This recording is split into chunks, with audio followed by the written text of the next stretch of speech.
Stanford University. All right, so the last time we were beginning to get to the idea of a quantum field. And that's what I want to get to today. What is a quantum field? How is it related to particles? We spent a little bit of time talking about harmonic oscillators. And the basic mathematical tool for quantum fields, for any kind of field, well, quantum fields, for any kind of quantum fields, is the harmonic oscillator, and putting oscillators together to make quantum fields. So we talked about fields on a periodic space. I'm not going to draw the periodic space. The periodic space is one which, after you go a distance L, comes back to itself. It's a useful trick. And the reason it's a useful trick, better than just taking a finite line interval, is because when you have a periodic space, you can have waves which go in one direction, or waves which go in the other direction, without reflecting. And that is the analog of momentum. It's not the analog, it is momentum conservation. So if you want to retain momentum conservation, it's a good idea. If you want to maintain momentum conservation and temporarily put a system in a finite box so that you don't have an infinite volume to worry about, then the right way to do it is periodic boundary conditions. And under those circumstances, a wave, a plane wave, instead of being sines and cosines, will be of the form e to the I kx. K can be positive or negative. A k being positive corresponds to a wave moving to the right around the loop. A negative k corresponds to a momentum going in the other direction. Just to remind you, k is not an arbitrary number. It has to come in integer multiples of something or other in order that the wave, when it comes back to itself after going around the distance L, that the wave comes back to its own original value. So if we say that x, in going all the ways around, I said I wouldn't draw it, but I did, the distance around is L, then e to the I kl must be what?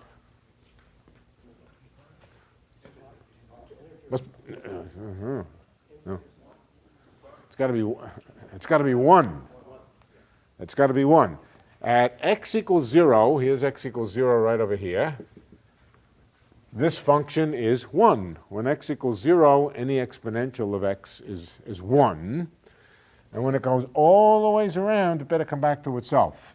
So that means that e to the I kl must equal e to the, let's say, I k0, x equals 0, x equals L, e to the I k0 is just 1. And what does that mean? E to the I kl equals 1. What does that say? That says that k times L must be an integer multiple of 2 pi. E to the 2 pi I is equal to 1. How do I know that?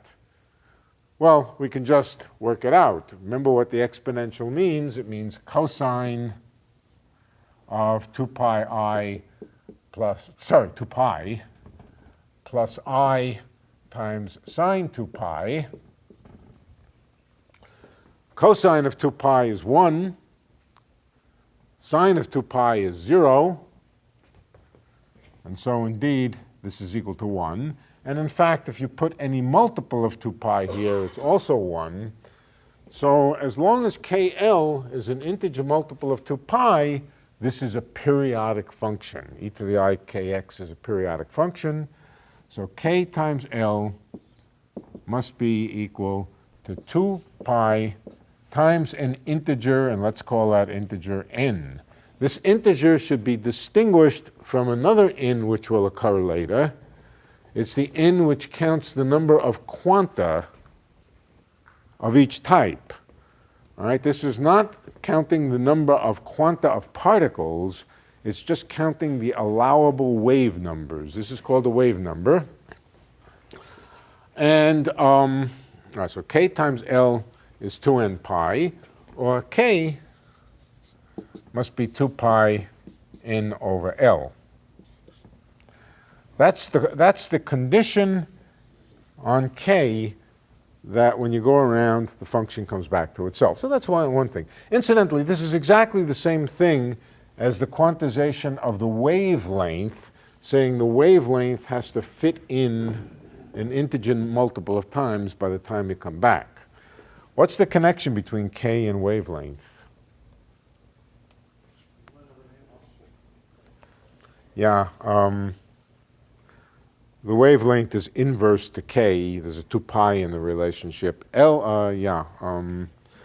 If we turn this over, it's 1 over k equals L divided by 2 pi n. Oh, well, you can work that out. I'll let you work that out.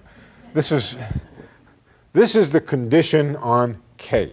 It is equivalent to the condition that the wavelength be quantized so that it just fits into the circle an integer number of times. So these are the kind of waves you can have periodically. If we are talking about the waves that are associated with some quanta, then k is related to the momenta. I guess we better work that out. I guess we better work out the relation between k and the wavelength. What is the wavelength associated with a wave like this? Well, it's the distance you have to move before e to the I k goes through one full cycle. So if I want to find out the wavelength of an object like this, the wavelength of this kind of wave, I just say that k times x, or k times the wavelength, has to be k times the wavelength lambda, has to be 2 pi, or k is the same thing as 2 pi divided by the wavelength. So that's the relation between k and wavelength. When wavelength is big, k is small. When wavelength is small, k is big, and there's a 2 pi relating them, but they're closely related.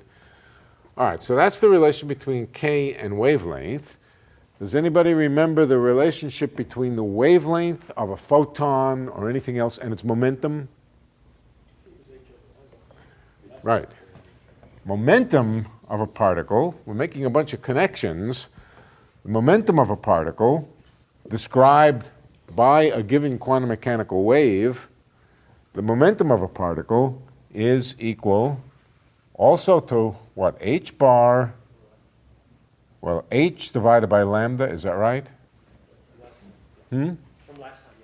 We did that. Yeah, h over lambda, but I can express that in terms of h bar, and then there would be a 2 pi h bar over lambda. So you can see that p and k are essentially the same thing except for a factor of k. Okay? Except for a factor of h bar. All right? In particular, momentum is h bar times k. So if I have a wave described, this is called the wave number. K is called the wave number. All right? If the wave number, and it can be positive or negative, waves moving to the left, moving to the right, corresponding to momenta going to the left or the right. Okay, so that's the basic wave on a circle, if you like, or wave on a periodic space. Now, for each such kind of wave, there can be quanta. Quanta corresponding to particles. How do we describe those quanta? Well, we just describe the number of quanta with momentum p, or equivalently, the number of quanta with a given wave number k. How many quanta are there with a given wave number k? Since k is itself an integer, we have to specify an integer for each integer. Right? One of those integers is just related to the wave number. The other integer is called the occupation number, the number of quanta occupying that particular wave, if you like, or that particular wavelength. All right, so there are n's which correspond to the quantization of momentum, but there are also n's which correspond to the number of quanta with each momentum. Those are called occupation numbers. So I could write, and I will write, n of k. This is a different n now.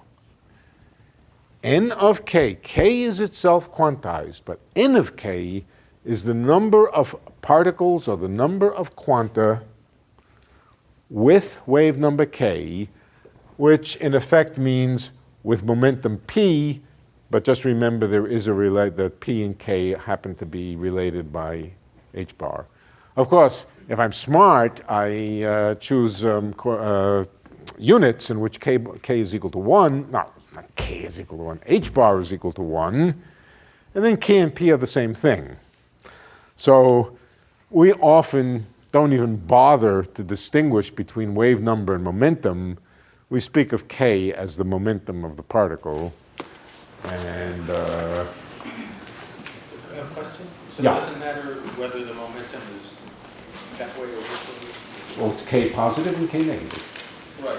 No. And that's a factor into your Say again? description of the field, is these occupation numbers and so on. Yeah, so you have a collection of occupation numbers for every value of k, including negative and positive numbers. Okay, yeah. Michael. Yeah, just to clarify, k itself, I think, is not an integer. It's just a multiple of 2 pi over f. K is not itself an integer. Wave number is not an integer. Wave number is not an integer. It's an integer multiple of 2 pi over f. That's correct. K is 2 pi over L times an integer. But this integer is not the occupation number. Okay? We could, I don't know I don't know any other good notation for integer except n, unfortunately. And so everything which is quantized winds up being called n, except when it's L. But I don't want to call this thing L because it's not L. What is L? L is angular momentum, which is also quantized. So we got to keep track of the two different kinds of integers. One of them, the discrete momentum, and the other, the discrete number of quanta with each momentum. And the way to keep track of it is occupation numbers I will call n of k, meaning the number of quanta with momentum k. K itself is also quantized. Okay? All right, so occupation number of particles with a given momentum k. Next, we introduce operators, quantum mechanical operators. For those who know a little bit of quantum mechanics, you will remember that state vectors are linear what shall we call them? State vectors.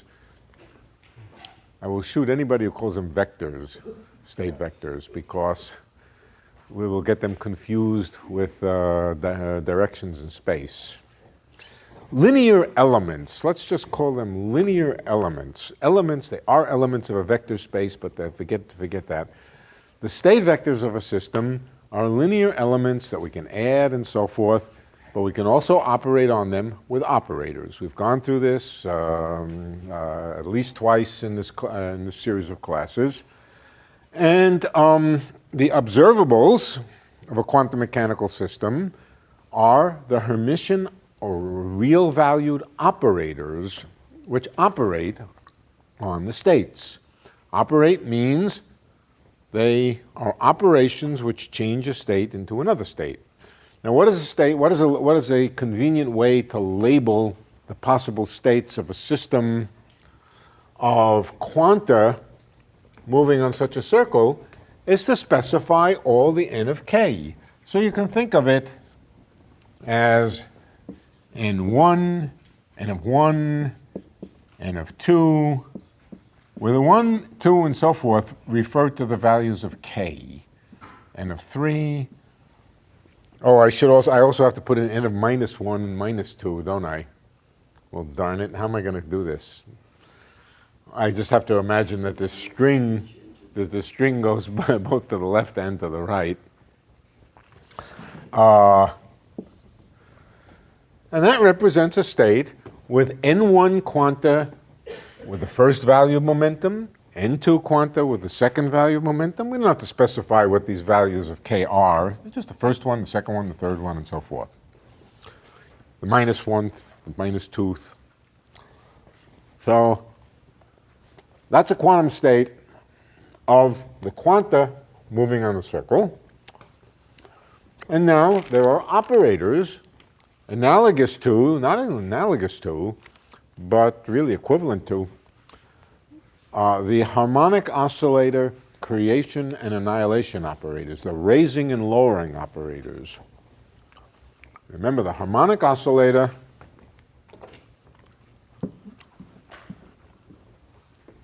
is described by operators A plus and A minus. I'm not multiplying them, I'm just writing them. A plus and A minus. A plus increases, these are the energy levels of the oscillator. It increases, takes you from 0 quanta to 1 quanta, 1 quanta to 2 quanta, and so forth and so on. And A minus takes you back down. Okay? So, what these operators are, and there's one of them for each momentum, or one A plus and one A minus for each momentum. So they should be labeled as A plus of k and A minus of k. So what does A plus of k do when it acts on a state vector like this? Well, it goes to the kth slot. For example, let's take A plus of 1. It goes to the first slot here and increases the number of quanta by 1 unit. It also does something else. You remember what the other thing it does? It multiplies by something. Square root of n plus 1. Yeah. Yeah. For the minus, it's just square root of n. Right, so I'll remind you to keep track of those coefficients that I explained last time. And as a bookkeeping device, it's a bookkeeping device, the A pluses, the square roots. All right, so A plus of 1, and in general, A plus of k goes to the kth momentum slot. I really should call it A plus maybe of n of k. That's going to get, no, that's bad. That's bad. No. Just A plus of k increases the number of quanta with momentum k by 1 unit, and A minus decreases it, at the same time multiplying by the appropriate square root of n. All right, that's the set of mathematical objects that we have to deal with. And how do we build a quantum field? What is the connection between the quantum field and the A pluses and the A minuses? Well, I'll tell you now a little secret what the A pluses and the A minuses are. In another language, they're the quantum mechanical versions of the Fourier coefficients. The Fourier coefficients of the field. A field on a periodic circle like this can be represented, let's give the field a name. Let's call it psi. Let's call it psi, and psi is a field, it's a function of x, and any such field on a periodic interval like that can be represented as an infinite sum over the allowable values of k.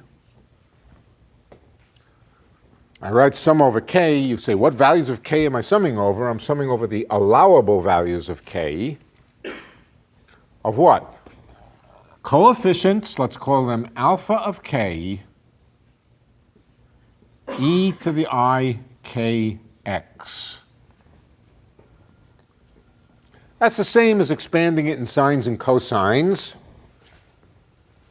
That's psi. And there is another object, psi star. What is psi star? The complex conjugate of psi. Obviously, psi is, in general, a complex thing. E to the I kx is a complex thing. If psi is a complex thing, it has a real and imaginary part. The real part plus I times the imaginary part is psi. The real part minus I times the imaginary part is called the complex conjugate. And that's equal to the sum on k of the complex conjugate of alpha times, what's the complex conjugate of e to the I kx? E to the minus I kx.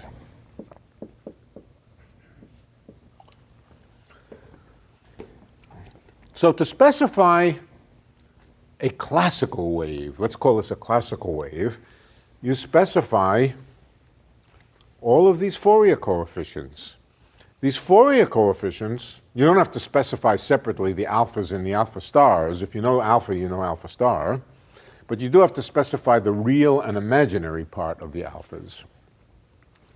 Okay. So a classical configuration of a wave is specified by giving the alphas. The quantum mechanical A pluses and A minuses are the quantum mechanical versions of the alphas. These are observables. Why are they observables? Because if you have a wave, you can measure the amplitude of each of its Fourier components. These are the amplitudes of the Fourier components. Can you measure them? Sure. So they're observables. Or at least the real and imaginary parts of them are observables.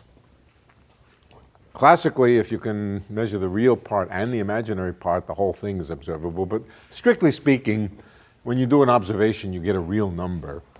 So an alpha really stands for two observables, a real and imaginary part. The quantum mechanical version of the alphas,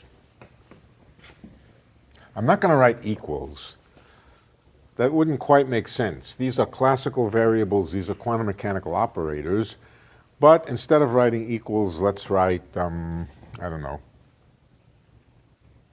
sort of equals. That means approximately equal. Yeah. Yeah, back and forth arrow. That means in quantizing a system, you replace alpha by A's. So the double arrow means replace by. And same thing here, alpha star. Yeah. Do I have this right? I wonder if I have it right. I wonder if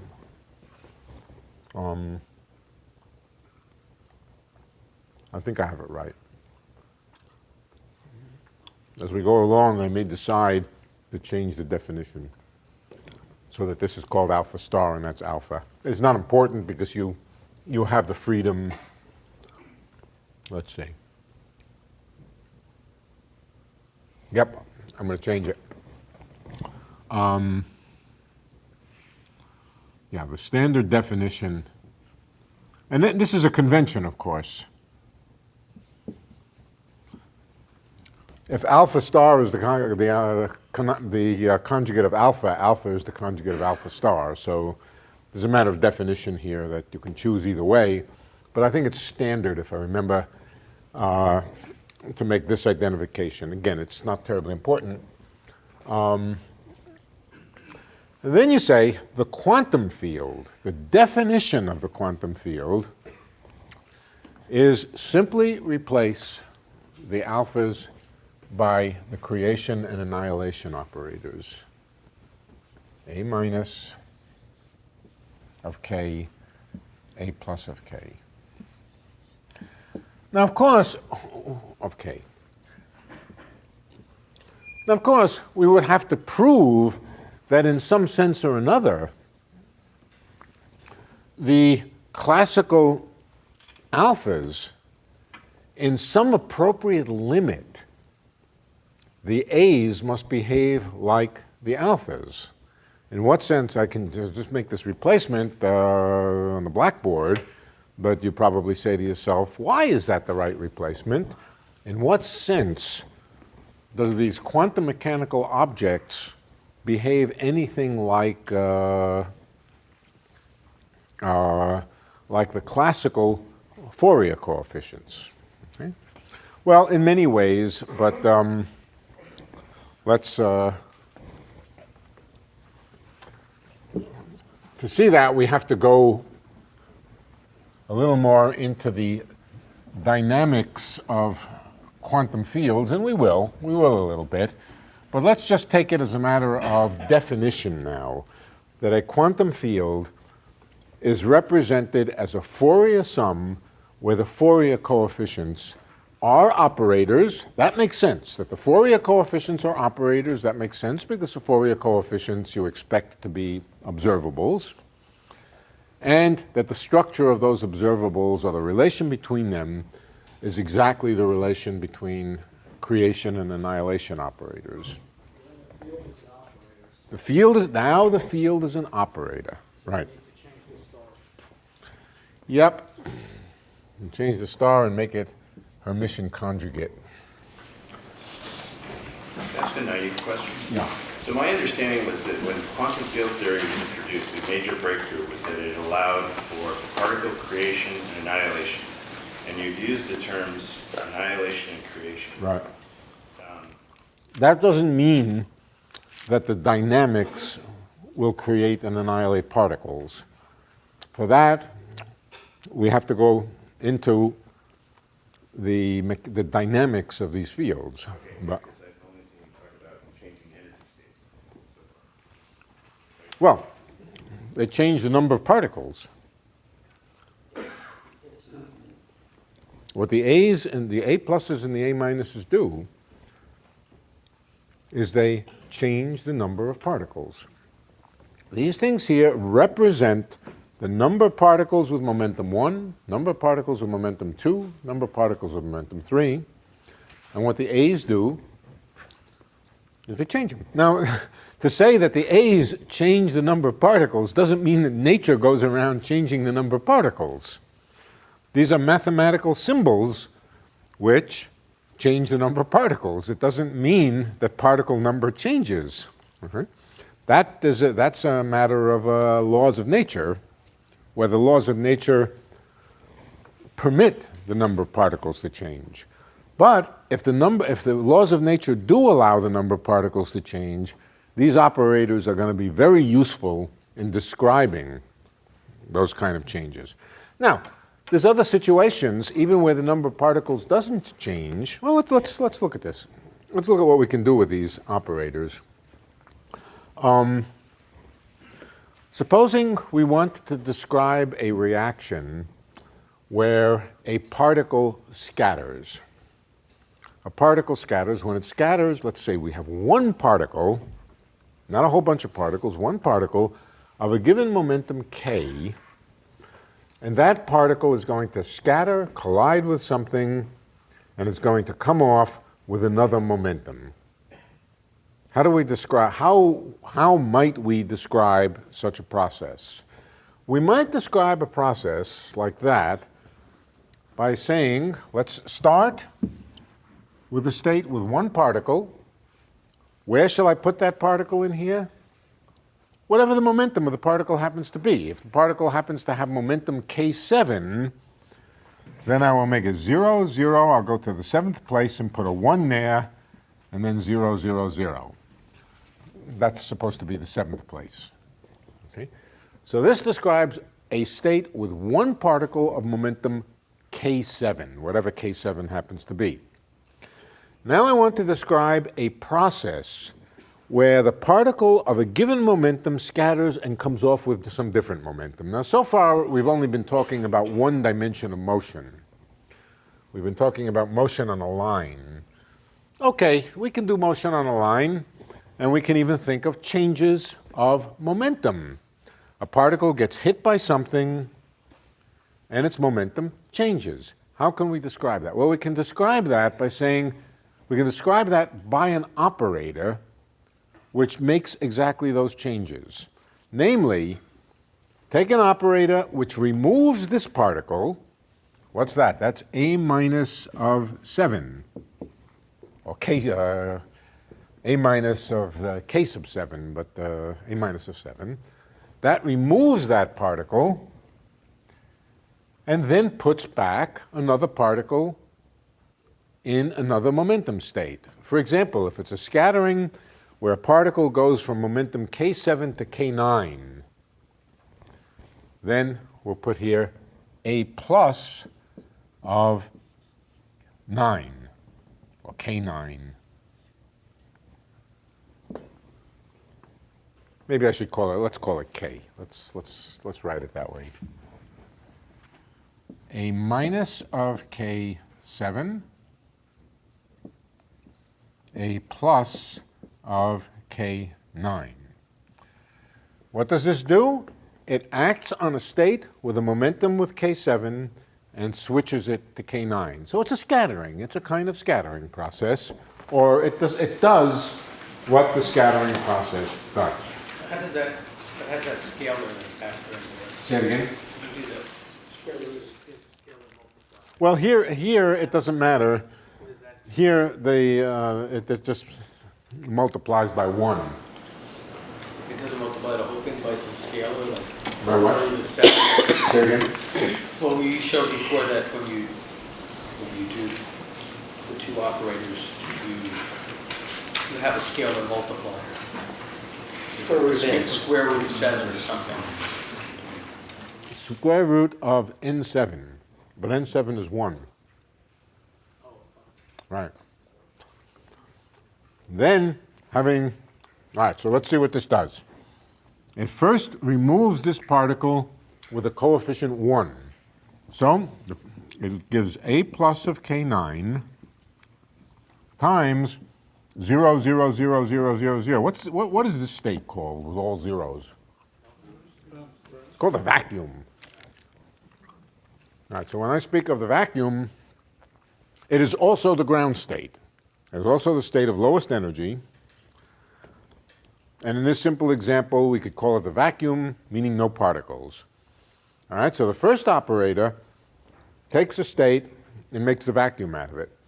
And then the second operator comes. Now, the creation operator multiplies by square root of n plus 1, right? All right.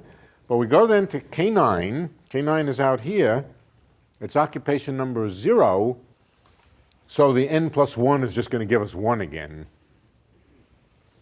All right, so this operation then gives us 0, 0, 0, 0. But then out at the 9th place, it gives us a 1.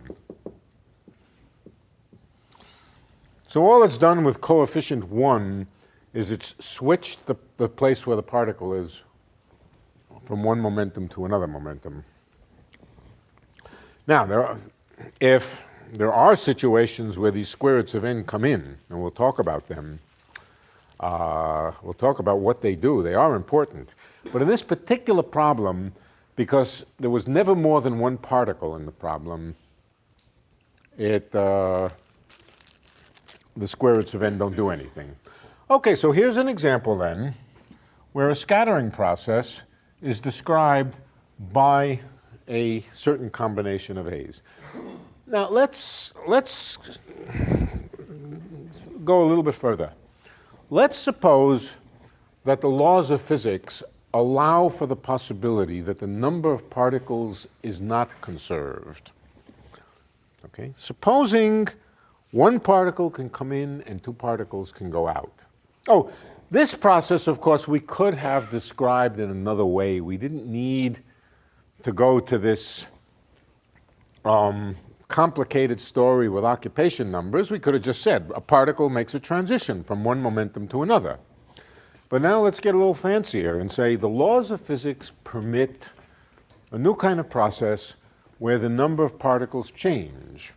For example, one particle comes in, it might collide with something, and two particles of the same kind go out, but two particles with different momenta. Particle of K1 comes in, and two particles, one of K3 and one of K5, go out. Don't worry too much about momentum conservation. I'm assuming there's something to soak up the recoil, some other object. How would we describe that? That would be difficult to describe in one particle quantum mechanics. One particle quantum mechanics means the quantum mechanics of a single particle. This is possible to describe. There was never more than one particle. One particle went to one particle, but one particle goes to two particles? That you can't describe in single particle quantum mechanics, but you can describe it here. Again, you remove, okay, the seventh particle, and you put in the ninth particle, and you also put in the 11th particle. I don't know why I'm taking only odd numbers. Let's put in an even number. A plus of 16, of K16. So this is a process where a particle of momentum K7 comes in, may collide with something. One might say that that something absorbs the particle. It's just language. This is language. The target, whatever it was, absorbed this particle and emitted two particles, one of K9 and one of K16. So this gives you flexibility, the existence of these operators and this space of states in which the number of particles is variable. It gives you flexibility in studying processes where the particle number can change.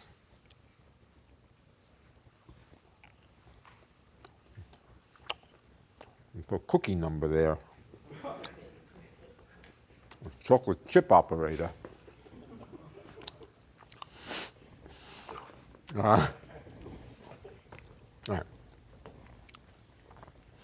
All right, so if A plus creates a particle of momentum K,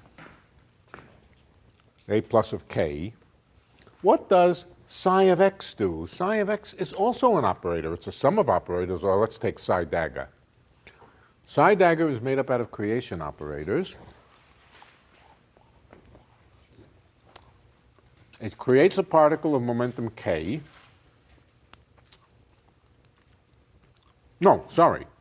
A plus creates a particle of momentum K. What does psi do? So to understand that, you have to remember that in quantum mechanics, unlike classical mechanics, you get to add states.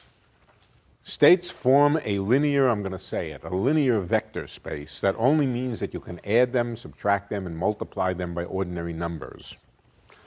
All right? So let's start with the vacuum.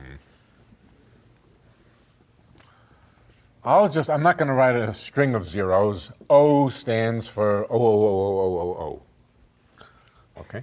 And now we act with psi dagger. First of all, what does psi do, incidentally? Psi tries to annihilate a particle, but there's no particle there to annihilate. So it just gives you 0. No state at all. But let's take the creation object psi plus and act on this. All we have to do now is follow our nose, psi plus of x, where x is some particular value of position, some specific value of position. Let's see what it does. Yeah, psi dagger. All right. Well, we just substitute for psi. We write sum over k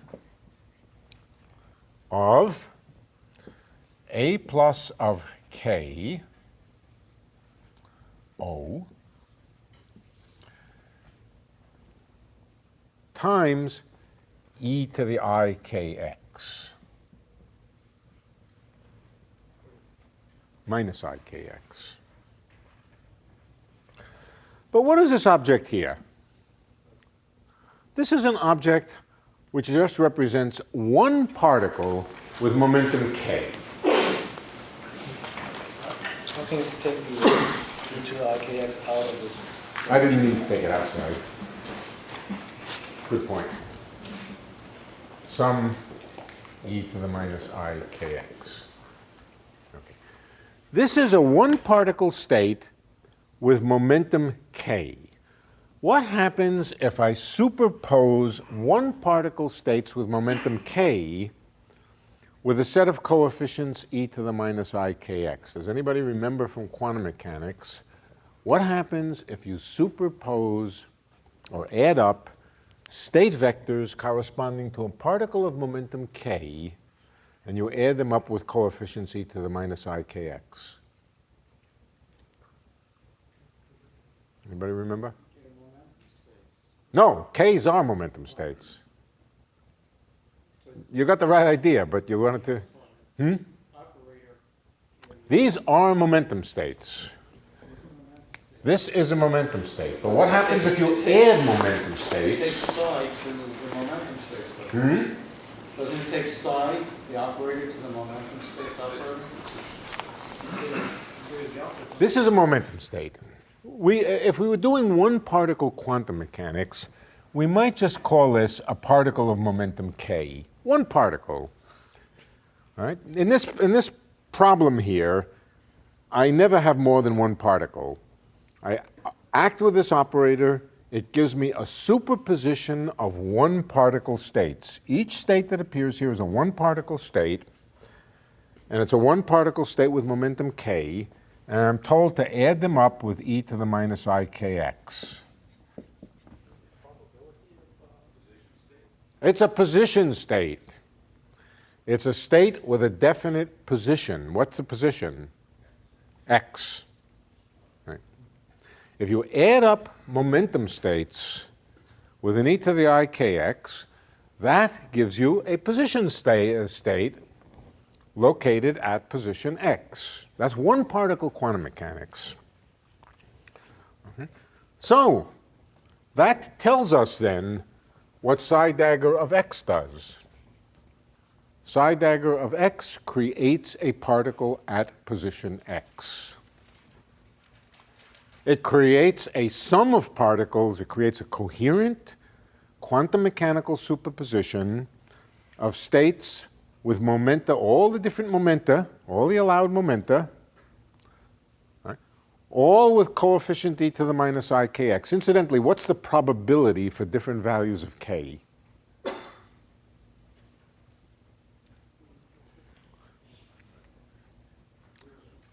All the different values of k have the same probability because the coefficient here, when squared, all give 1. Right? So this is a linear superposition of states with different momenta where the probability, remember what the probability is, the probability would just be the square of this, or it times its complex conjugate. This would be just a state with a uniform probability in momentum space. All right? But it is a state with a particle at a definite position. Okay, so this is getting pretty now. The a pluses of k and a minuses of k, which are the Fourier, which are to be interpreted as the Fourier decomposition of psi of x, those are creation and annihilation operators for particles with definite momentum. Okay. Psi of x and psi dagger of x are creation and annihilation operators for particles of definite position. So if you wanted to create a particle at position x, you would not do it with a of k,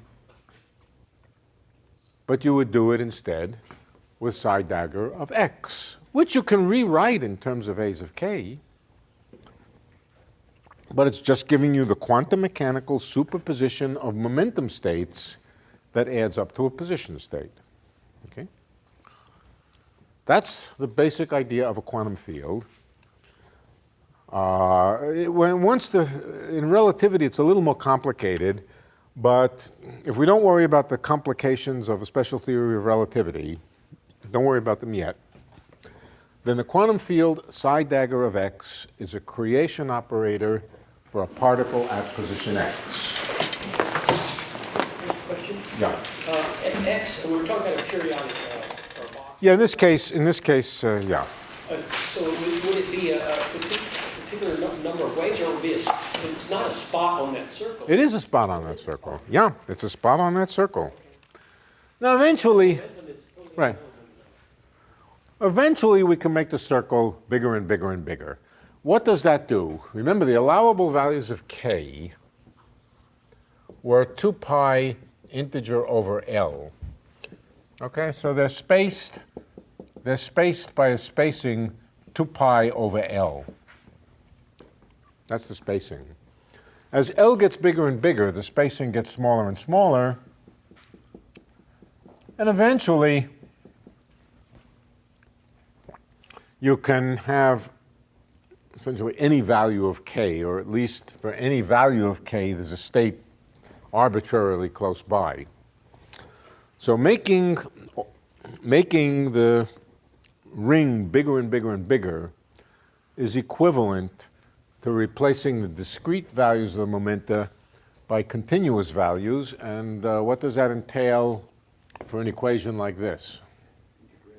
Right. It means that you integrate over k instead of summing over k. But it's good the first time around to think about it discretely. Once you know and you understand that, you can replace it by integral decay. But let's not do that yet. Okay, next step. Next question. What if psi creates a particle at position x?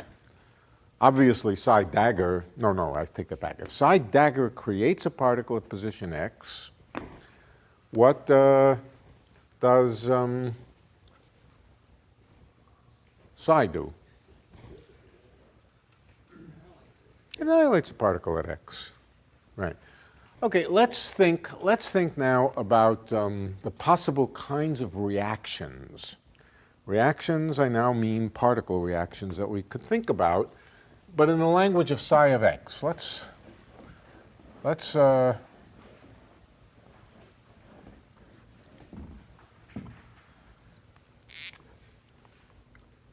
Here's a possible reaction.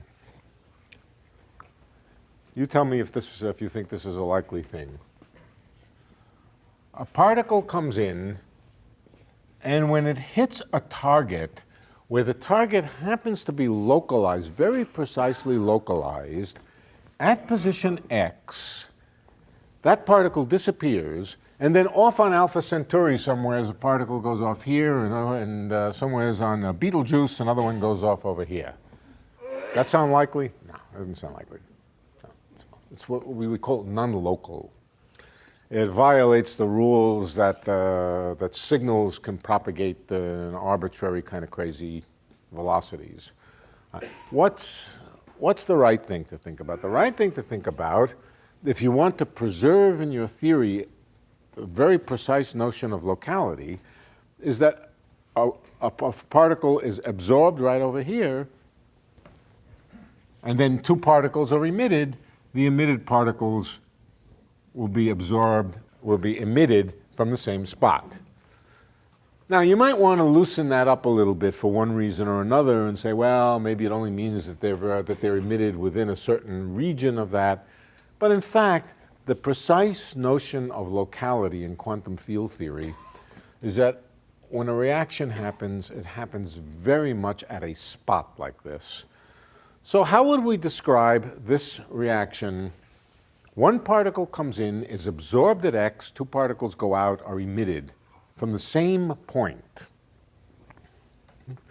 We could use these operators to describe more non-local processes, but if we want this local process, what do we write? We write that the first thing that happens is a particle is removed from the system, that's psi, at point x, and then 2 particles are put back in at position x. That would be psi dagger of x, psi dagger of x. That might act on a state with some, sorry, not the vacuum state, but a state with with a particle in it, okay, with some particle in it. Let's try to figure out, here's the exercise. A particle with momentum k comes in. I want to know if that particle with momentum k is absorbed at position x, what is the final state? What is the final state, and what is the various probabilities for this final state to have this or that momentum? Right? So, what we have to do is very simple, in fact. We have to first of all say there's a particle with momentum k here. That means 0, 0, 0, and in the kth slot there's one particle. That's the first step. Write down the initial state. Step number one. Step number two, substitute for these these are called local field operators because they're localized at a position, substitute their expression. If we're trying to find out information about momentum, substitute in their expression in terms of momentum creation and annihilation operators. So let's do that.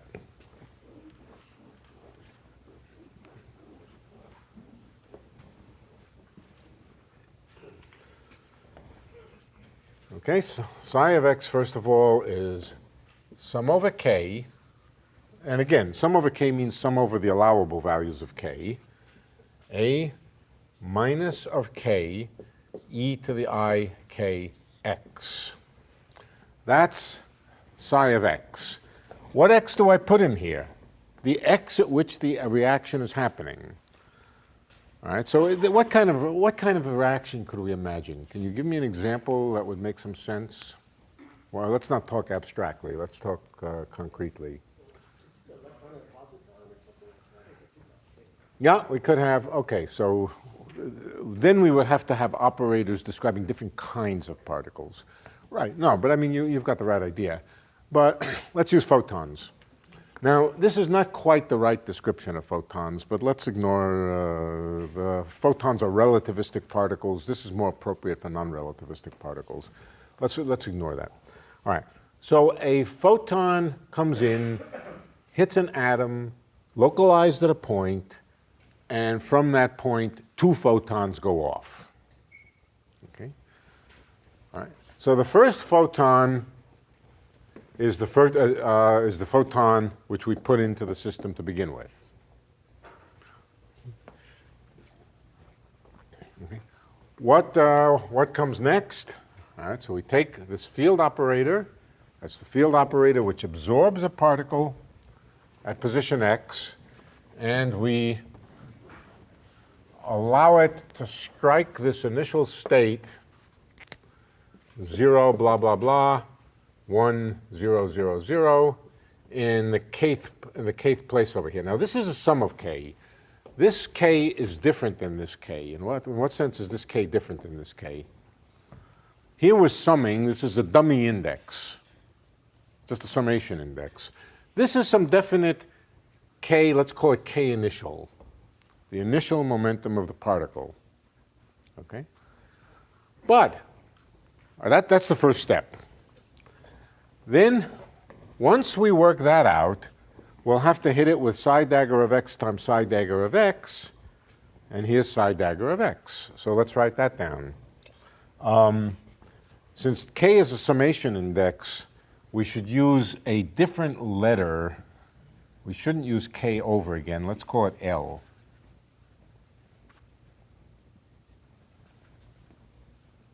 These are summation variables. Doesn't matter what you call them. All right? I just don't want to repeat the use of a summation variable over here and call it the same thing again.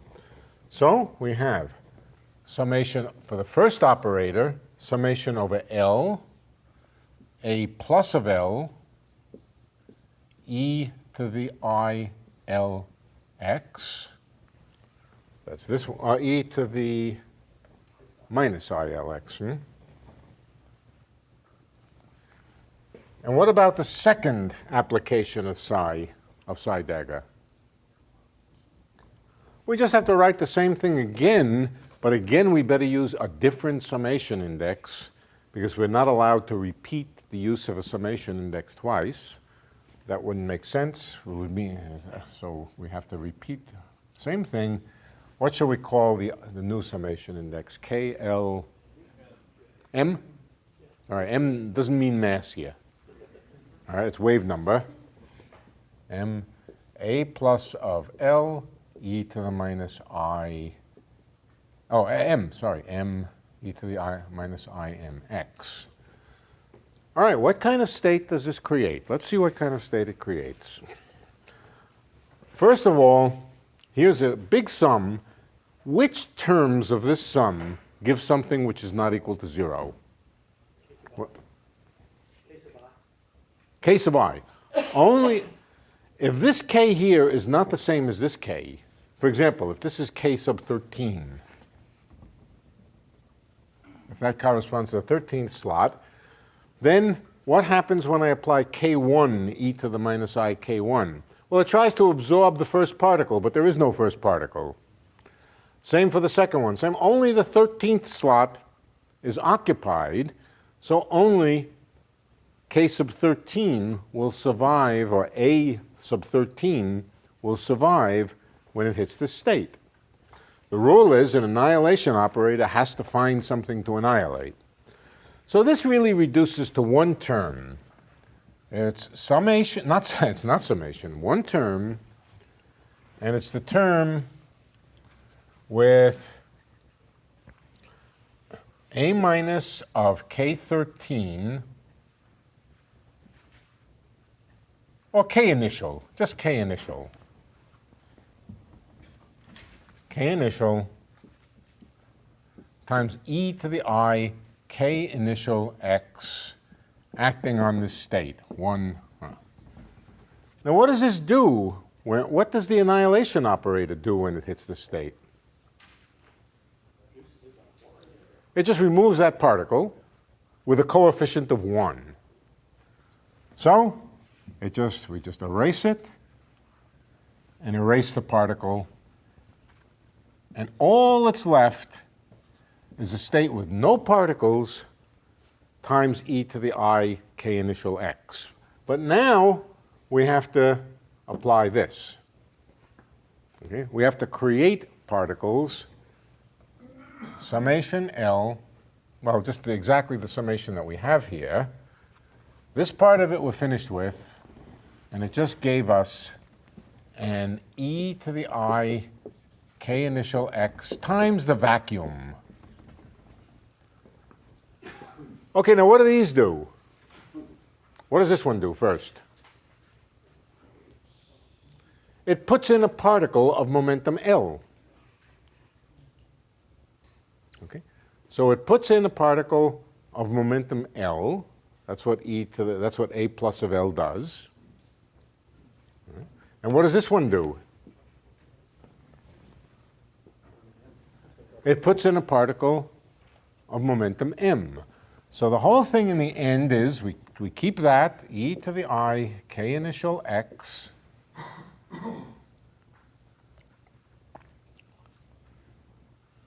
e to the minus I mx e to the minus I lx, right, times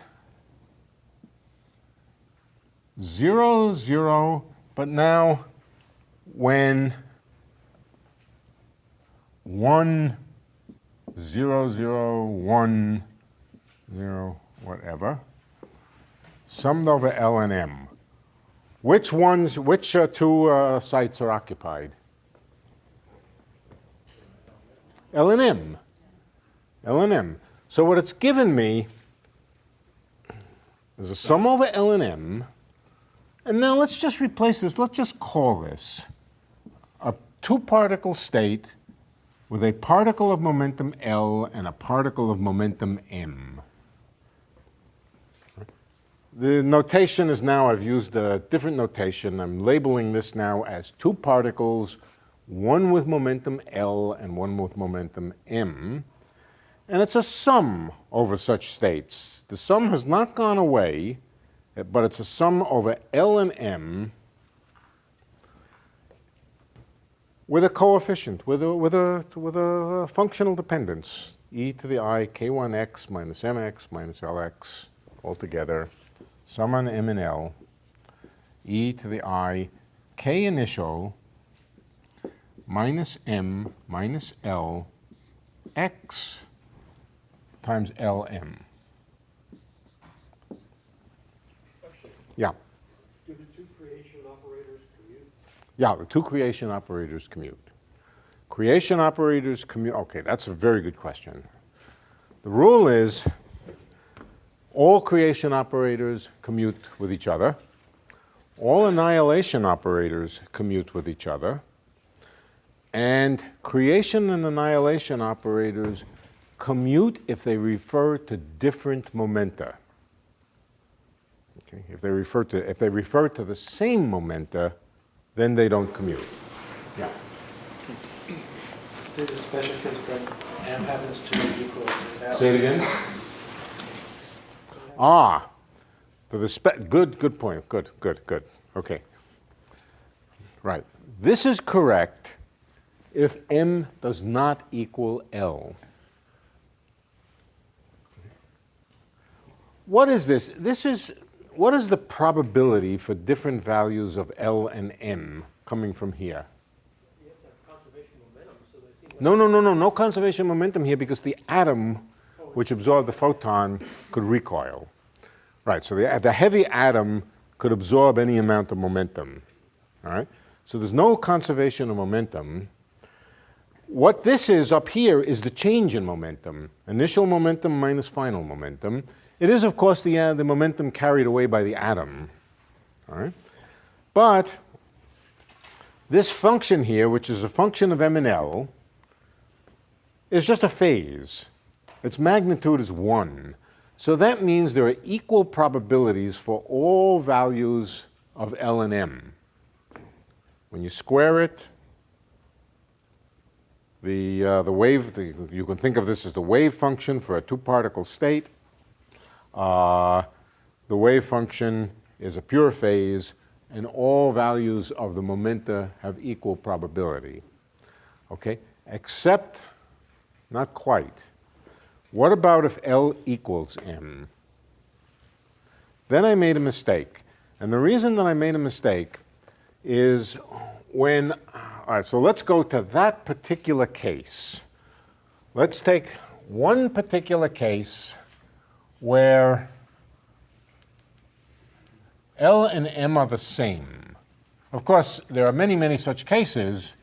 M could be anything, but I want to focus on those contributions where the L and the M are the same. All right?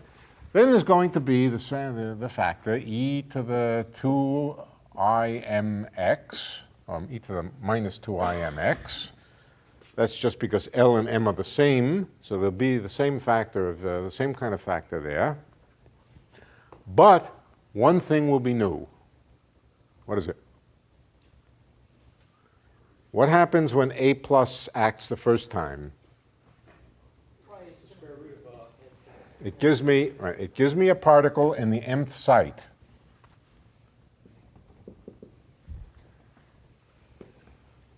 What happens if A plus acts again? It's going to act on a different... No, it has the same momentum. It creates another particle, but it gives me a square root of 2. Right? It gives me a square root of 2. After the first one acted, now I take the second one. It looks for a particle of momentum m, and it finds one. Damn it, it finds one. So there's one particle present already. Remember, the rule is that if it finds n particles here, you give it a square root of n. Square root of n plus 1. Square root of n plus 1. So what's the square root of n plus 1? Square root of 2. Wouldn't they have to be off by, L and M be off by 1? difference. No, Because no, you no. created n plus 1. What's that? And the a plus of n gives you square root of n plus 1 operating on n plus. Don't confuse particle number with momentum number. All right? Okay, Right, okay? Right. So, for the special case where L and M, where the two particles come out with the same momentum, it could be that momentum, it could be that momentum, it could be that momentum. If they come out with the same momentum, there's a factor of square root of 2. What does that mean about probabilities? Yeah. You square the coefficients of the state vectors to find probability. That's odd. If two particles go off in arbitrary directions, not the same, with different momenta, or different magnitudes of momenta, there's one value of the probability. But if you produce two particles with the same momentum, then the probability is twice as large. These particles like to be in the same state. So this is always indistinguishable. They have to be indistinguishable. Two different kinds. This is the description of indistinguishable particles. Right. This is very much the description of particles which are not distinguishable from each other. Okay. So the production of two photons in a collision is twice as probable if the two photons come off in the same state as if they came off in different states. You talked about the commutativity of the operators. Yes. In a complex reaction, how do you know which order to apply them? Well, But if you've got particles being annihilated, particles being generated, is it obvious always the causality involved? no, it's not obvious what order. But with different orders, you can always commute them until they come out in the order in which all the annihilation operators are to the right and all the creation operators are to the left. That's called normal ordering. And in that ordering, the first thing you do is you let the operators eat particles and then spit out some new ones. So normal ordering, but we'll come to that. We'll come to that. If the probability of any L and M are all the same, then they're sort of like 0 or very infinitesimal. So what does twice that mean? Okay, that is a good question, but for that I ask you to keep in mind the example in which the momenta are quantized. For example, these could be photons in a cavity where the momenta really are quantized. Okay, so if a particle in a cavity where the momenta are quantized, if a particle or a photon comes in, hits an atom, and creates two photons, it will be twice as probable for the two photons to be in the same discrete energy level as to be in different levels. So, yeah. It seems to me that there's only one case where L equals M equals 3. Say again? Only one case that comes up in the sum where L equals M equals 3. But there are two cases where one of L and M is 2 and the other is 3. In other words, if L and M are different, then they show up twice in the sum. Okay, so what, let's see. Yeah, you're right. So let's see what that says.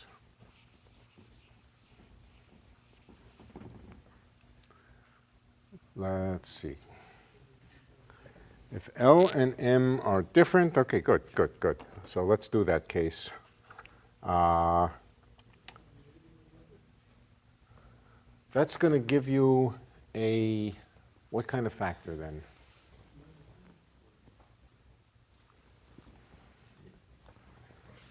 Right, you are right. So let's see. So what?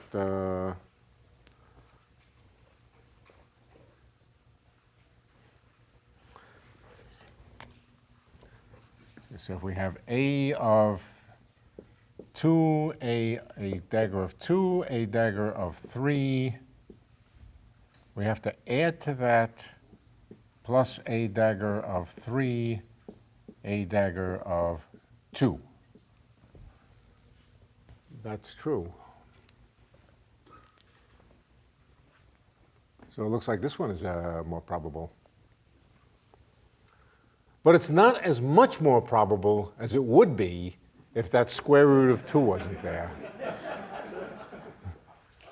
So so let me give you another example where you really see this is, yeah, I actually think you're right that the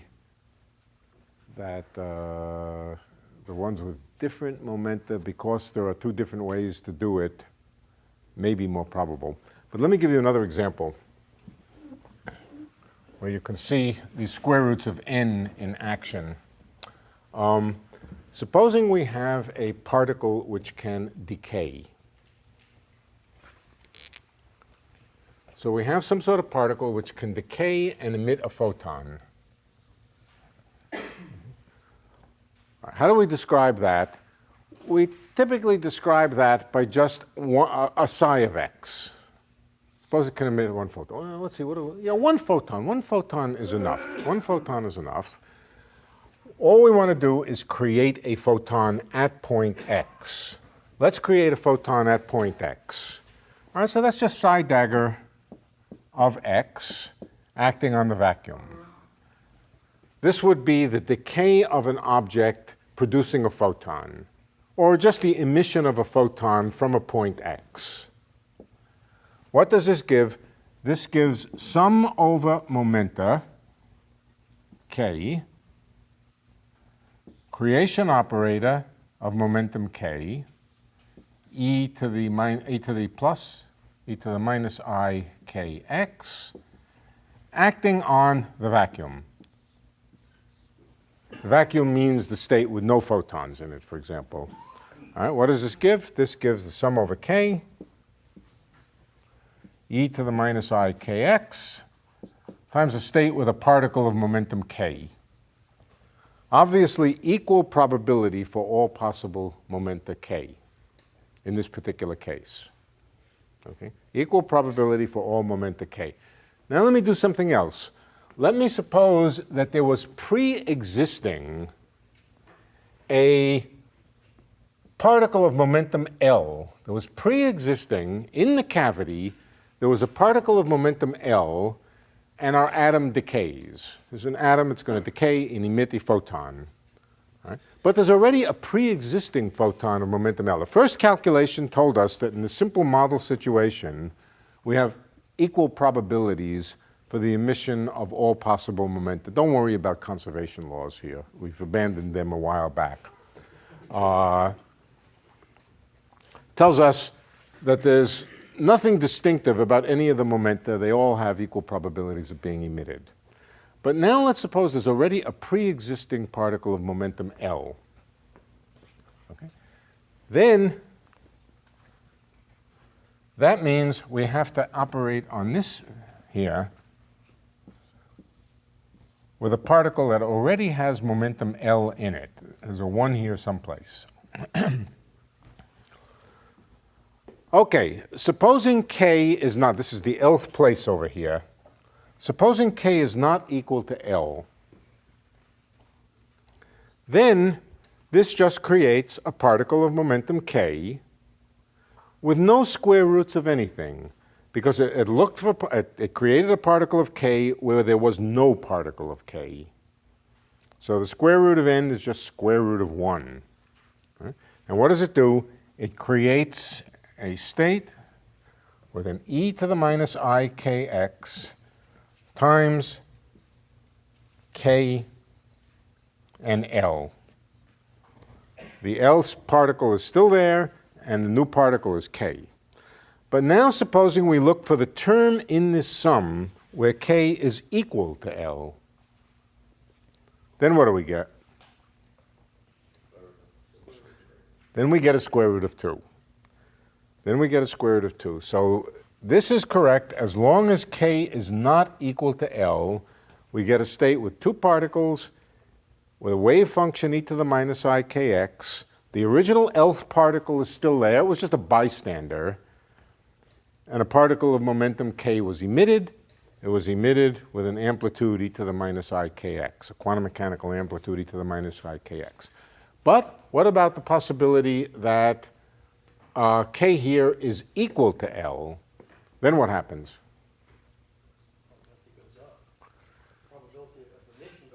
By a factor of 2.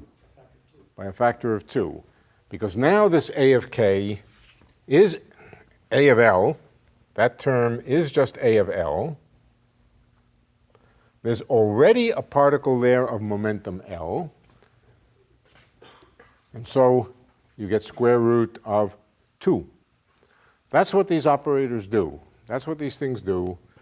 They give you factors of square root of the number of particles of the type each time one of these things acts.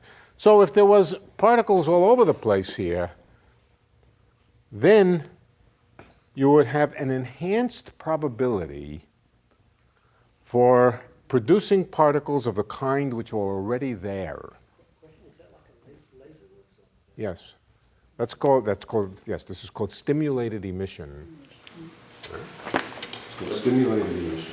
But the particle L has to be at the same location, right? Has to be of the same momentum in this case. And in the same location. Can't be both in the same position and the same momentum. So it can be like, 1 mile away and it will still...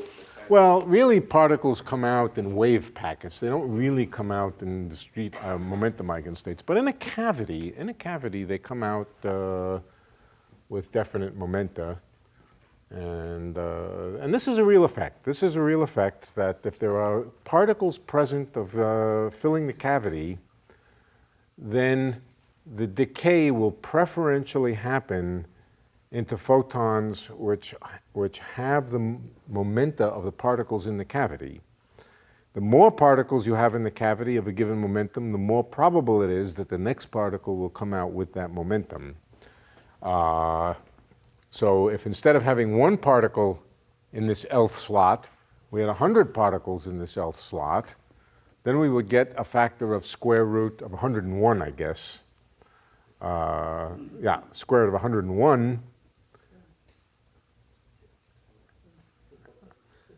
And the probability would be 101 times larger that the atom decays into the state, photon, with the same momentum as that 101 particles. Okay, so you can figure out more generally what the answer will be. That's called stimulated emission. And what it means is that just the presence of particles of a given type will increase the probability that a decay takes place, but only when the decay takes place with the final momentum being the same as one of the momenta already there. So what I gathered here is that 2 new particles will still prefer to have different momenta than each other. Yeah, but not as much as if that extra square root of 2 wasn't there. Right, but then they will be sort of attracted to existing momenta. Yeah, it's not a real legitimate attraction of any kind. It's a statistical effect. It's the effect of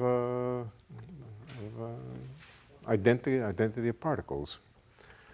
Now particles, not all particles have this same tendency, incidentally. Particles come in 2 kinds. There are fermions and bosons.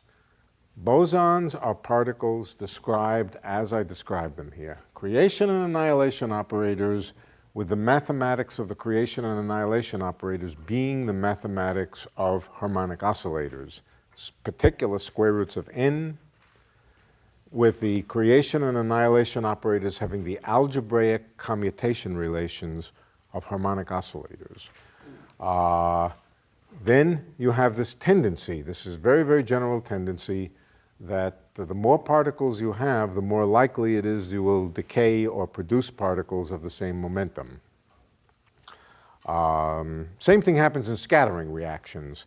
If you have a scattering reaction and it tends to make particles of different momenta, if you already have momenta present of a certain kind, it will tend to preferentially cause the the products of collision to come out with the momenta of the particles there. Incidentally, I said it's called stimulated emission when a particle, when an atom decays in the presence of already pre-existing photons. That enhances the probability for it to decay. When there are no photons present, then it just decays with the probability, with the coefficient 1. That's spontaneous emission.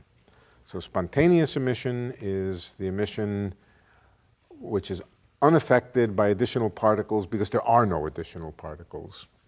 Spontaneous stimulated emission is the tendency for other particles to stimulate the emission and make it happen with a higher probability. There is a classical analog of this, incidentally.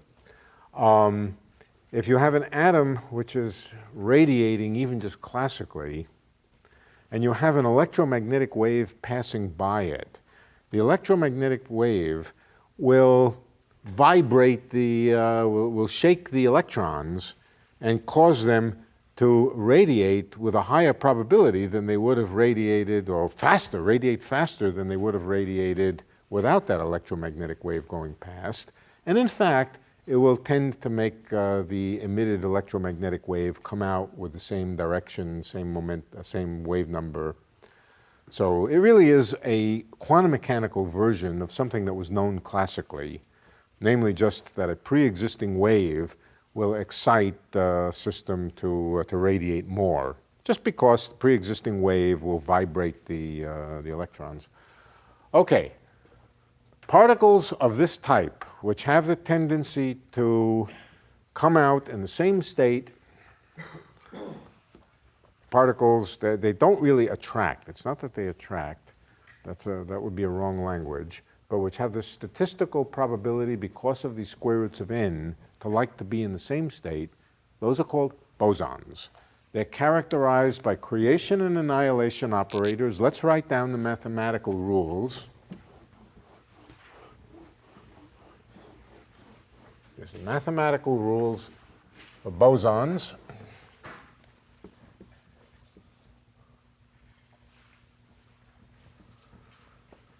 For each momentum, there are creation and annihilation operators. The creation and annihilation operators have the property that all creation operators for any momenta commute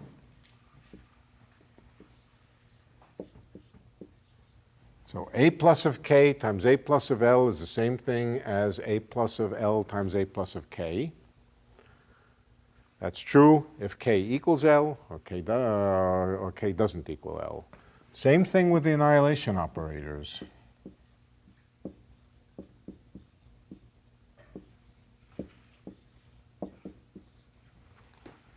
But an annihilation operator with a creation operator, they do not commute. Now, do you remember what we found for the harmonic oscillator when we did it? Just one oscillator, A minus with A plus.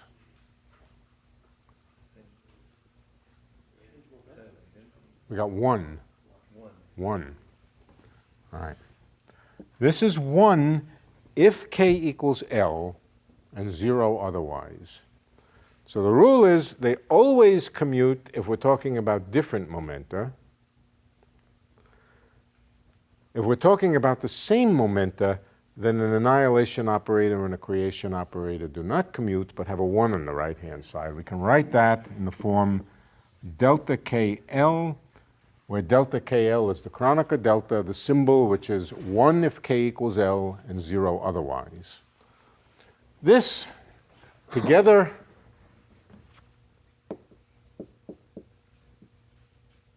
delta KL, together with the definition that psi of x is equal to sum of, I guess, A minus of k, is it e to the plus or e to the minus? What did I have written? I think e to the minus ikx, if I remember correctly. Okay. With that definition, this basically defines the simplest quantum field theory. Psi is a quantum field, and its job is to create and annihilate particles. Okay.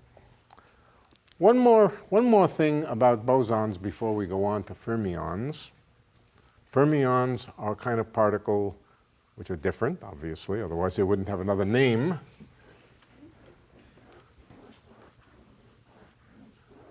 One more thing about bosons.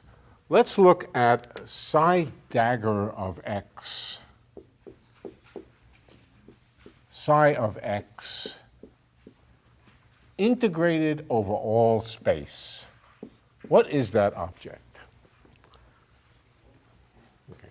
Now, I know what that object is. I wouldn't have written it down if I didn't know what it was, but let's work it out. Let's pretend we didn't know what it was and see if we can work out what it is. Psi are quantum mechanical operators. This is an observable. Okay. Let's work it out. It's equal, from the definition of psi, into, let's see, sum. Oh, I think I want, no, that's right. Sum of a plus of k, I think it's e to the ikx. I keep getting confused about the pluses and minuses. I'll probably make mistakes. That's psi of x. That's psi dagger of x. What about psi of x? Oh, it's a minus. Good. All right. Oh, a minus. It wouldn't make any difference for this calculation. The sign on the A is opposite of the sign on the E. Yeah. It's true. It's true. That's right. The balance of plus and minuses. It's not just balance, it's conservation going from side to side dagger. Yeah, it is. It is. It is. It is. Okay, so this is sum over k. Then there's another one which is sum over L, which is the annihilation operator, a minus of L, e to the plus I Lx. And this gets integrated over x. Now, let's see if we can examine what that quantity is. This is integral dx. The only x dependence here is in these coefficient functions. All right? So what we really need to know is what the integral e to the I Lx, e to the I L minus k x dx is. That's the integral that appears here. E to the I Lx, e to the minus I kx. That's this, integrated dx. That's the integration that appears here. What do we integrate? We integrate over all of space, which means over this circle of length L. So what do we get if we integrate this over a circle of length L? You get full sine waves and multiple. You get multiples of the full. Well, supposing, first of all, k is equal to L. Get out. So it's 0. You get L. 2 pi L? Not 2 pi, just L. Just L. So you get L if k is equal to L. What if k is not equal to L? You get 0. Why? Because this will be sines and cosines, and if you integrate a sine and a cosine around an integer multiple of wavelengths, you get 0. Both sines and cosines are positive as much as they are negative. So what is this thing? This is delta KL times the length of the interval. All right, so that means when we do this integral, it's going to pick out only the terms where k and L are equal. That's what this means. It's going to give us a factor of big L. So it gives us L times the sum over k. But now it's a single sum and not a double sum because k has to be equal to L. And what's it going to be? It's going to be a plus of k, a minus of k. Do you remember for the harmonic oscillator what a plus times a minus was? the occupation number. A plus times A minus is the occupation number, is the number of quanta with momentum k. If you go back to your notes, A plus times A minus, if you work out all the square roots of n's and things, A plus times A minus acting on any state just gives you the same thing as the occupation number. So A plus times A minus is the occupation number, the number of particles with momentum k. What if you sum that over k? Total number of particles. Yeah, it just counts the number of particles, total number of particles. So this object here, if I divide it by L, I have to divide it by L because of this L which appears here, that is equal to the number of particles.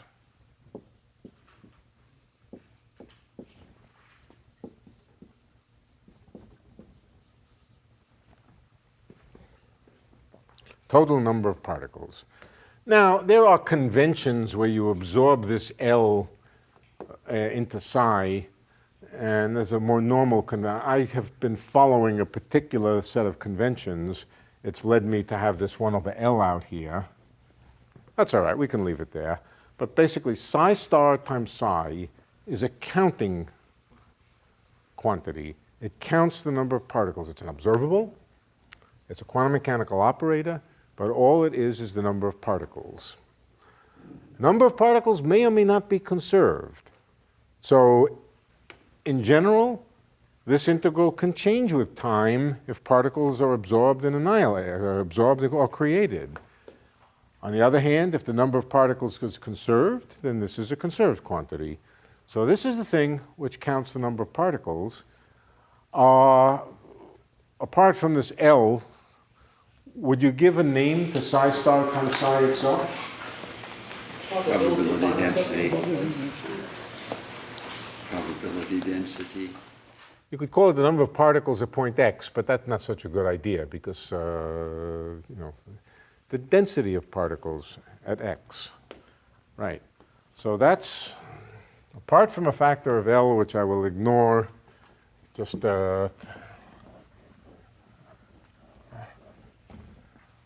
it'll go away when we replace sums over k's by integrals over k. But apart from a factor of k, psi star psi, let's just say psi star psi is proportional to, equals the density of particles at x. Psi star of x, psi of x. And it's a quantum mechanical operator.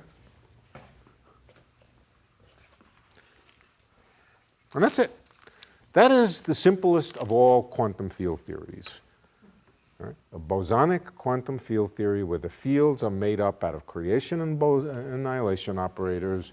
There's a psi, there's a psi star, and you can work out, incidentally, it's fun to work out the commutation relations between psi of x and psi star of x.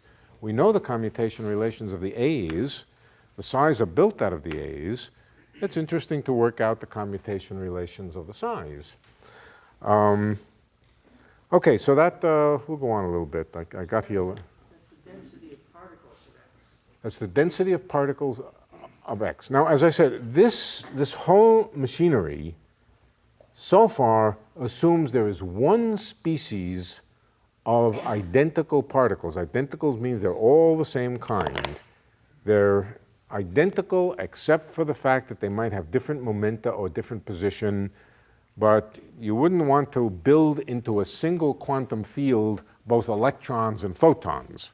This might be the field for photons. Now, because of relativity, we have to modify it a little bit. This would not be the field of electrons because electrons are not bosons, and they have to be dealt with differently. Okay, that's the basic theory of bosons. They are described by harmonic oscillator creation and annihilation operators, which are the Fourier coefficients of the field. They like to, in some statistical sense, they like to come out in the same state. If there are already particles present, that will enhance the rate of production of particles with the same momentum. And the creation and annihilation operators have definite algebraic properties, commutation relations, which I've listed here. That's it. That's the whole theory of a very simple quantum field. Again, I emphasize that you can use it to describe reactions in which particles are created and annihilated. Yeah. So this is all 1D, initially one-dimensional. Yeah, everything's one-dimensional now, but that can be immediately changed just by putting in more x's. Right. There's nothing special about that. All right. I see people. There are some people who have to go, and I don't want to start a new subject while there are people going. But perhaps we can spend a little while talking about something, whatever you want to talk about, which is not in linear progression. Is fluorescence related to the simulated emission effect, or it's different? I don't think fluorescence is.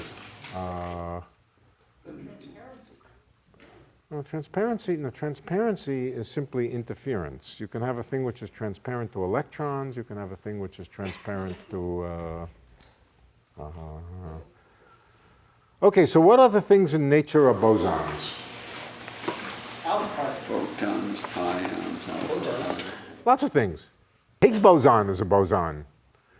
The X boson, the Y boson, lots of things are bosons. Gravitons are bosons.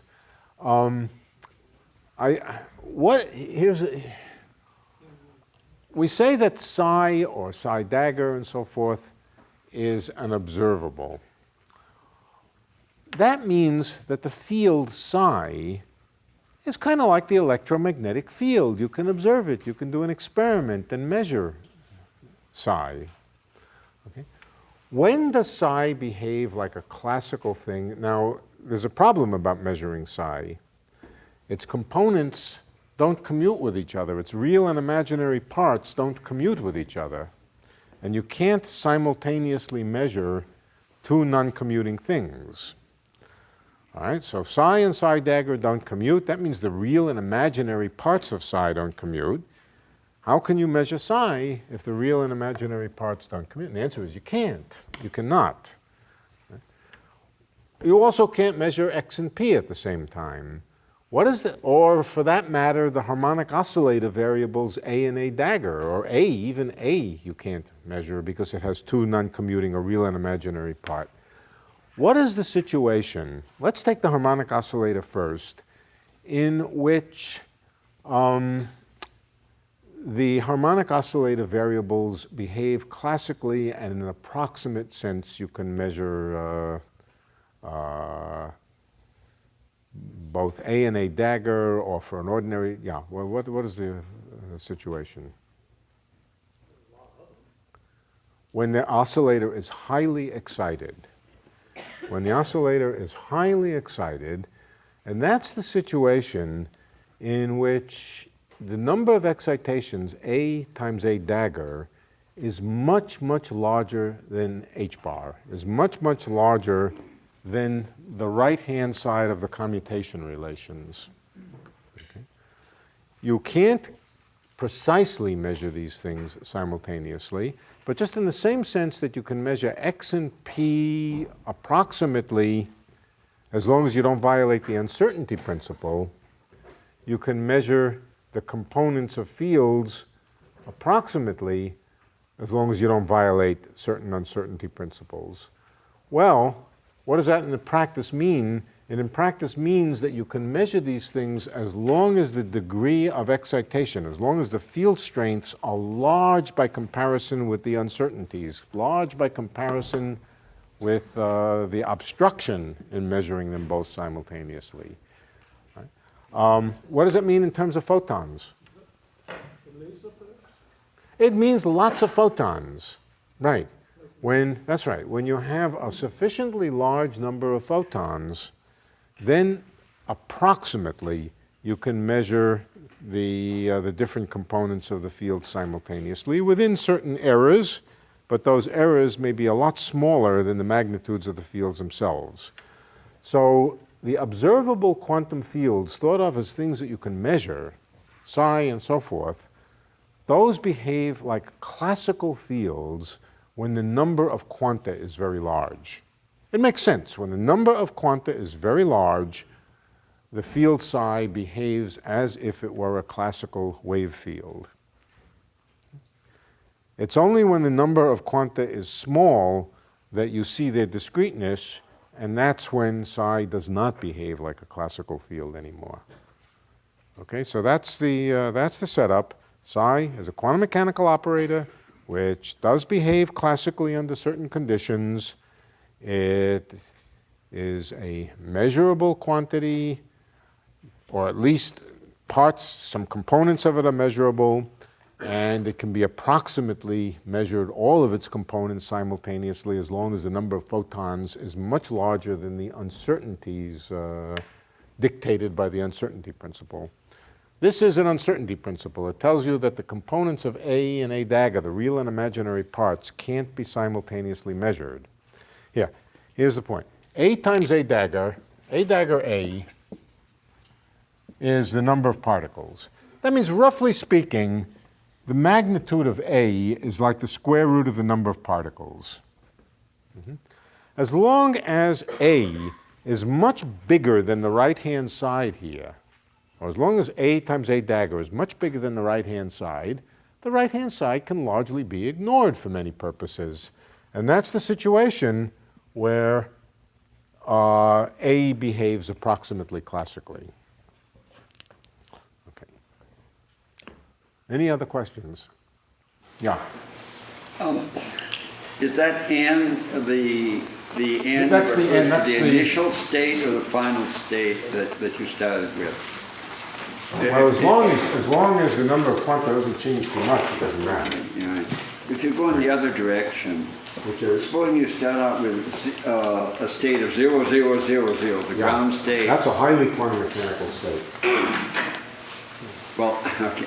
Supposing you apply a destruction operator to that state. Yeah. I thought I heard you say that That's a zero. you get no state. You get 0. Wait, you get the lowest a state with no particles in it, or do you get no state at Right, all? you have to distinguish now. Good.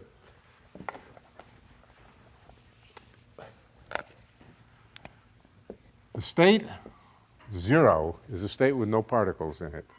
It is not the same as the state 0. All right? This state is the ground state of a harmonic oscillator. Its norm is 1. It's not the 0 state. The 0 state is O minus O. This is just a vector which I've labeled as O. It is not the 0 vector in a vector space. It's the vector describing no particles. That's different than the 0 vector. Very different, very, very different. The 0 vector is no vector at all. It doesn't describe anything.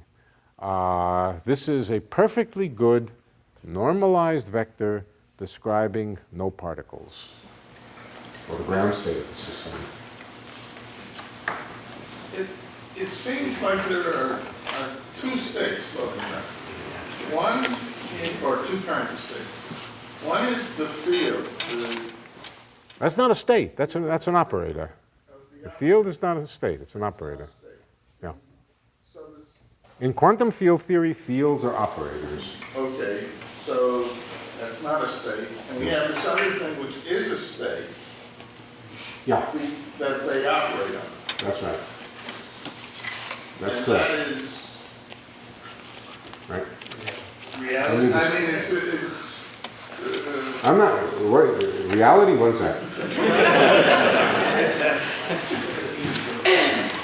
Reality is getting to Stanford from Berkeley. When you take a regular model, periodic, and try to apply it to the real world, like you can say that the capital L is something like the size of the universe. Oh, yeah.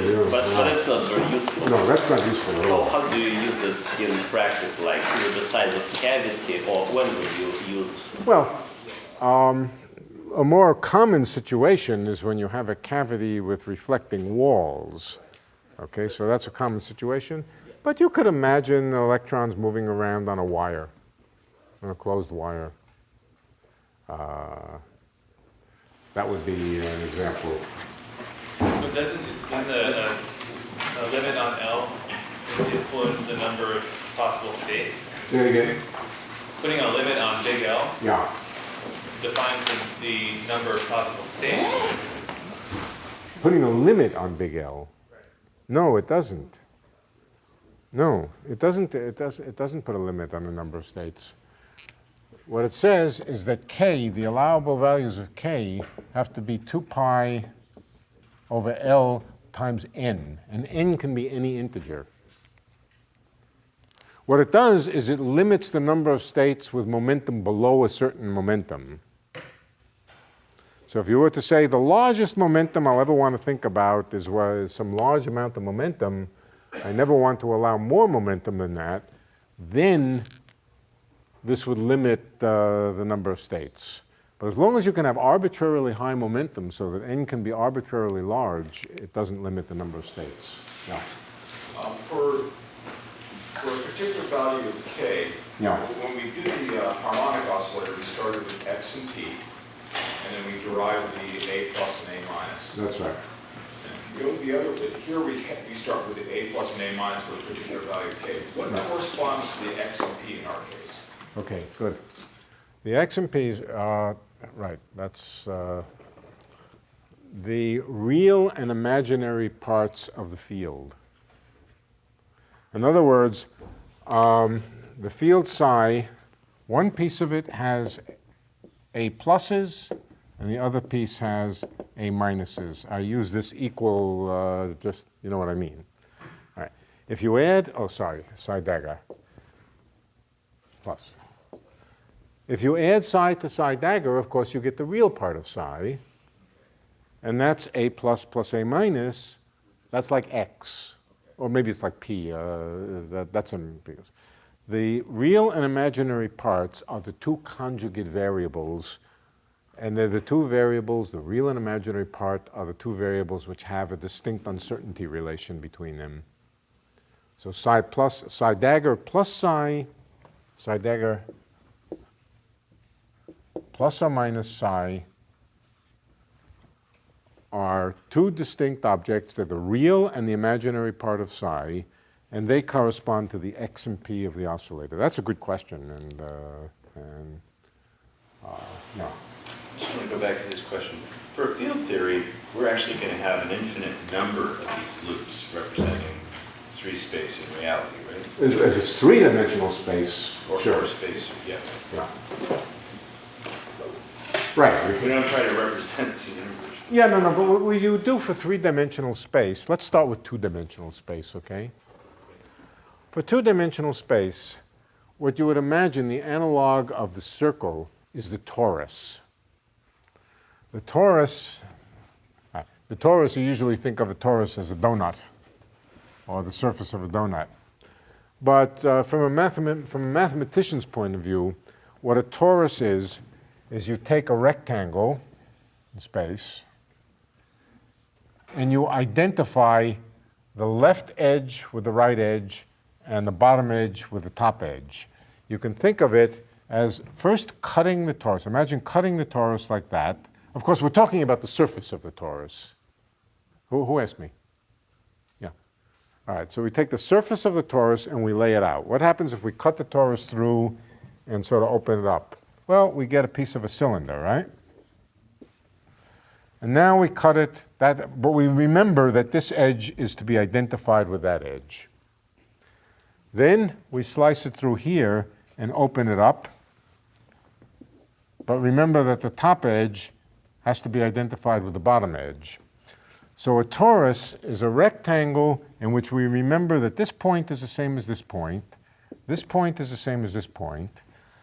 And for example, if we were talking about a classical particle which left the torus over here would reappear over here.